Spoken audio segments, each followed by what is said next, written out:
नमस्कार साथियों।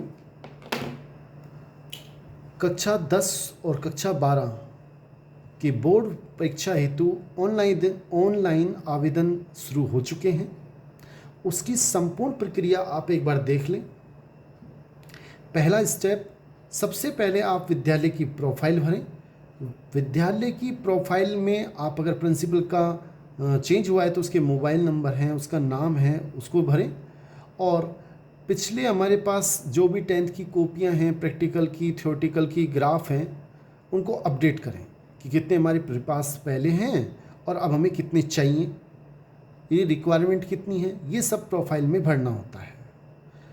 दूसरे स्टेप में जैसे हम विद्यालय की प्रोफाइल भर दें, उसके बाद हम जितने भी छात्र हैं उनके पहले हम ऑफलाइन फॉर्म भरवा लें बच्चों से, और ऑफलाइन भरवाने के बाद सेकंड स्टेप में सभी फॉर्मों को ऑनलाइन कर दें।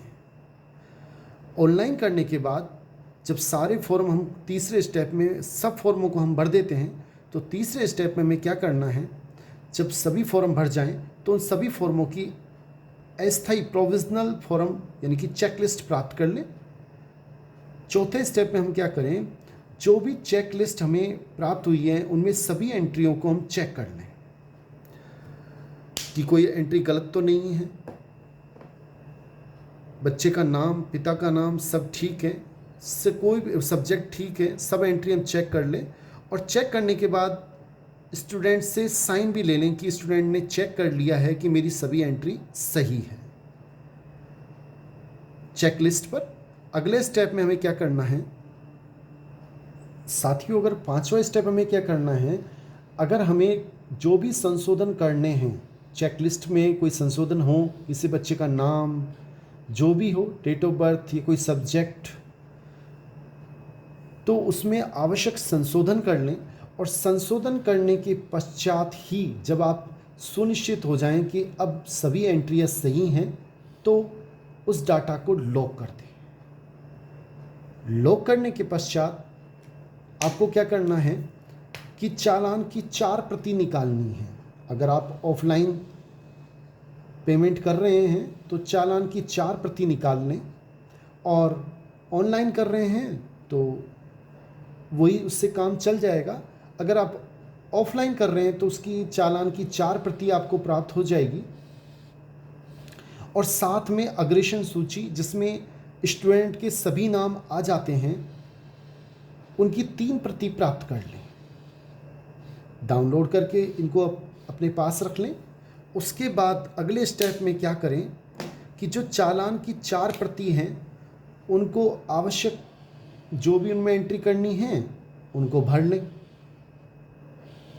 और भरने के बाद अग्रेशन सूची की 3 प्रतियां बैंक में जमा करानी है, और जो पैसा हमें प्राप्त हुआ है, बच्चों की फीस जमा हुई है, वो भी उनके साथ जमा करा दें।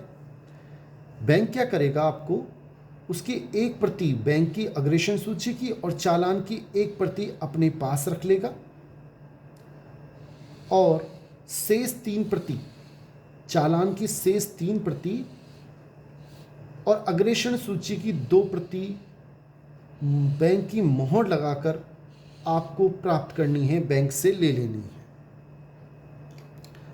अगले स्टेप में हमें क्या करना है साथियों, जब बैंक आपको चालान की 3 प्रति देगा तो उसमें एक ट्रांजैक्शन नंबर लिख देता है,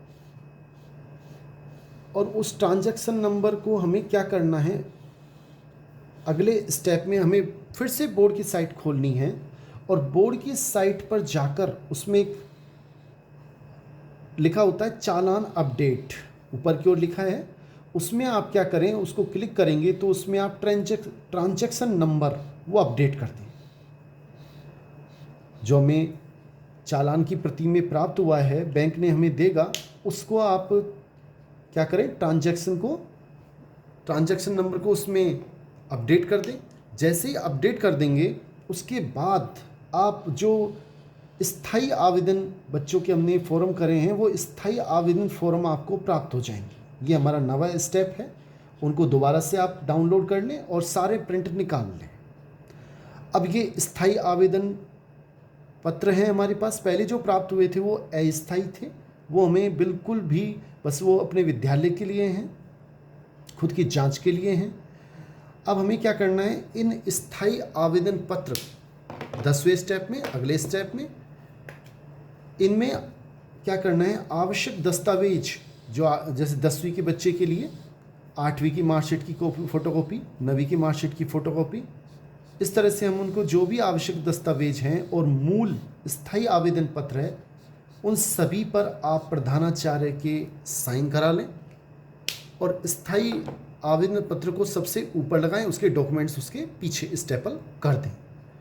अगले स्टेप में हमें क्या करना है साथियों, अब हमें आगे नेक्स्ट स्टेप में क्या करना है कि विद्यालय प्रोफाइल की मूल प्रति का मतलब हम उसमें से जो डाउनलोड किया है, स्टार्टिंग में हमने जो प्रोफाइल भरी है उसमें प्रधानाचार्य के साइन करा लें प्रमाणित, और उसके एक तो ये आपको साथ में रखना है, एक ऑनलाइन स्थायी आवेदन फॉर्म जिस पे हमने प्रिंसिपल के साइन कराए थे वो सभी, उनके साथ आवश्यक जो दस्तावेज लगाए हैं, डॉक्यूमेंट्स लगाए हैं वो, और चालान की 2 प्रति। चालान की कितनी प्रति? 2 प्रति। चालान की बैंक से हमें 3 प्रति प्राप्त हुई थी, एक हम विद्यालय के लिए रखेंगे, उसमें लिखा होता है जो 4 प्रति कि ये विद्यालय के लिए, स्कूल के लिए, ये इस तरह से सब लिखा होता है, तो विद्यालय वाली हम स्कूल में रख लेंगे, और जो आगे 2 प्रति हम नोडल केंद्र पे जमा कराएंगे। क्या क्या जमा कराना है वो भी देख लें, और एक परीक्षा प्रपत्र नंबर जो फॉर्म है 128, उसको आप एक कक्षा 10 के लिए अलग, कितने हमारे पास फॉर्म आए वो सब, उसमें कितने हमने पैसे जमा कराए सब उसमें एंट्री करके, ये भी नोडल केंद्र पे क्या क्या जमा कराना है ये सब सूची है। एक कक्षा 12 के लिए भी 128 फॉर्म भरना है, और सबको एक साथ भर के आप नोडल केंद्र पे जमा करा दें। आपको चालान की 2 प्रति वहाँ जमा करानी है, 1 प्रति अपने पास रखनी है। एक अग्रेषण सूची, इसमें एक चीज़ रह गई, एक अग्रेषण सूची साथियों, जो हमने अग्रेषण सूची बैंक से मोहर लगा के लेके आए थे 2 कॉपी, 1 कॉपी विद्यालय में रखनी है और 1 सूची हमको नोडल केंद्र पे जमा करा देनी है। तो ये डॉक्यूमेंट्स हमें विद्यालय में जमा कराने हैं, नोडल केंद्र पे जमा कराने हैं, और उनसे एक रिसिप्ट भी ले लेनी है। ये 2 फॉर्म 2 कॉपी में जम भरने हैं, एक उनको दें और एक रिसिप्ट ले लें, हमने जमा करा दिया है डेट वाइज। साथियों, ये मैंने आपको कोशिश की है कि मैं आपको थोड़ी हेल्प कर सकूं, जानकारी दे सकूं। बाकी सब नियम बोर्ड के हैं, आप वो ज़रूर देखें, बाकी इनसे आपको हेल्प ज़रूर मिलेगी। बहुत बहुत धन्यवाद साथियों। अगर आपको ये सब अच्छा लगा हो तो वीडियो को लाइक ज़रूर करें। थैंक्स।